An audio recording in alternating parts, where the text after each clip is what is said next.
Hanggang sinunog nila yung board. So nag-overload, tumaas yung current, kaya pumutok yung fuse. Yun! Buhay! Up! First tech!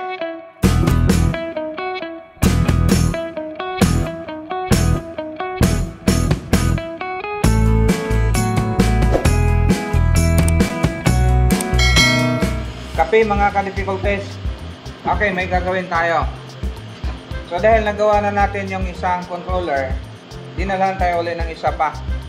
So nagsambahan natin kasi yun eh. Ito, sasambahan na naman natin. So ito mas malaki.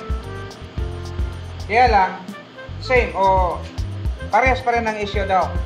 Walang display, walang power. Testing natin. 220 na to. Nung nakaraan, 24 volts yun eh. Ayan, wala. Pagka may power daw yan, may ilaw daw dyan. Ayan lang, wala oh. So ito ay 220 volts na. Yung dati, 24 volts. So para malaman natin kung anong issue, kakalasin ko muna. Tapos update natin. So yan na, tinanggalan natin. Ayan, may silip tayo oh. So ayan, corroded yung component. So siguro baka nabasa. So kalasin natin yan. Tingnan natin kung anong pwedeng magawa. So nakalas na natin. So control board to ng conveyor pa rin. Ito yung main power supply niya. Tapos yun yung daming control niya oh. So puro tad-tad ng chips. Then ito parang may basa. So linisin natin yan, yung basaan na yan. Tapos focus muna tayo dito sa supply. Tingnan natin kung may lumabas dyan na voltahe. At ito, linisin natin to. Ayan oh. Sana madumi lang. So, kitang-kita naman yung problema, di ba? Ayan oh. So, fuse nangitim na siya. So, check natin, tingnan natin kung ano yung dahilan bakit pumutok siya. Focus muna tayo sa power supply. So, parang mapansin natin sunog.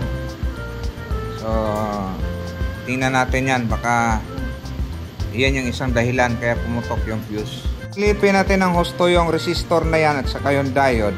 Walang contact yan. Kung tingnan natin dito sa likod, ayan. Ayan o, walang contact silang dalawa. Siguro nagkaroon ng umido to, nagkaroon ng moist, kaya nagkaroon ng contact yung dalawa. So hanggang sinunog nila yung board, so nag-overload, tumaas yung current, kaya pumutok yung fuse. So sana yun lang. So ang gagawin natin, alisin ko muna to, tapos linisin ko, tapos i-test ko kung wala bang problema yung regulator niya. So kung wala, so magagawa natin kaagad to. Ito pala, may hinang oh. So may gumawa na pala nito. So ang ginawa nila, naglagay sila ng jumper tapos tinesting. So pumutok pa, malamang pumutok pa rin. Ngayon, testing na natin. So hindi ako naglagay ng fuse. So instead na fuse ang ilalagay natin, bumbilya. Pero wala naman ako makitang short sa primary at sa secondary side.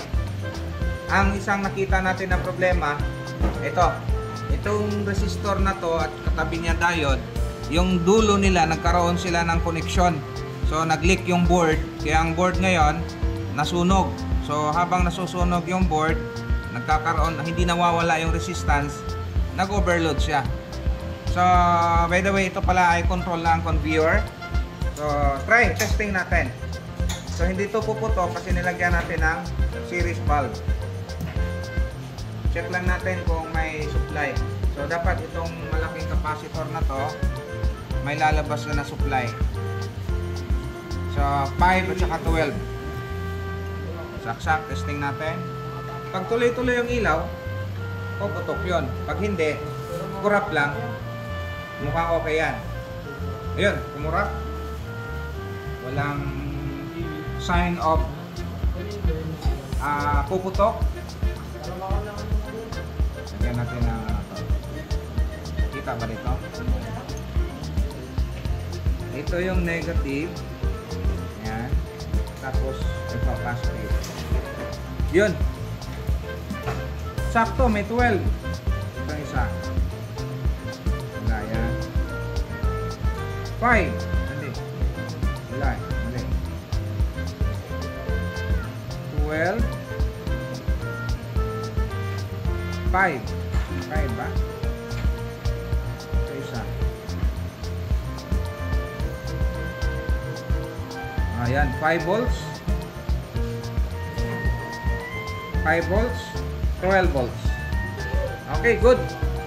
Mukhang okay na ang supply. Ang gagawin na lang natin, testing na natin. Tapos kanina may corrosion dito, ay dito pala. Dilinis din natin dyan. Siguro, dahil malapit sa battery, kaya nagkakaroon siya ng umido. Okay, so testing na muna natin. Ayusin ko muna, tapos final test tayo. Okay, so ayan ha.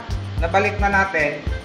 So titingnan natin kung magkaka-power on ba. Pagka nag-power on to, okay na to. Kasi ito ay ginagamit sa control ng conveyor. Ang reklamo lang naman ito is low power. So pag pagpaandar o nagpa-power na to, okay na to. So pwede natin i-release to. Okay. Final test. Merong power kanina. Tingnan natin kung gagana yung display niya. At dapat merong ilaw daw dyan. Ito, standby. Saksak. Yun. Buhay. Oh. First tech. Hindi ko maintindihan to. Hindi ko maintindihan yan. So bahala na sila kung paano gamitin yan. Ang importante ay napagpa-display na natin. So basahin natin. Dry sensor, B-wire brake. Wet sensor, B-wire brake. Ibig sabihin siguro disconnected kasi ano pa. Tapos power down, hot, stop, run. Ay bahala na sila kung anong ano yan. Dan kanina A15, ngayon ready siguro. Ano ba yan? Ewan ko, bahala na sila. So ayan, tagumpay tayo. So ang problema lang, hindi naman ganun kabigat yung issue sa power board niya. So ayos, maraming salamat sa panonood. Shoutout sa lahat.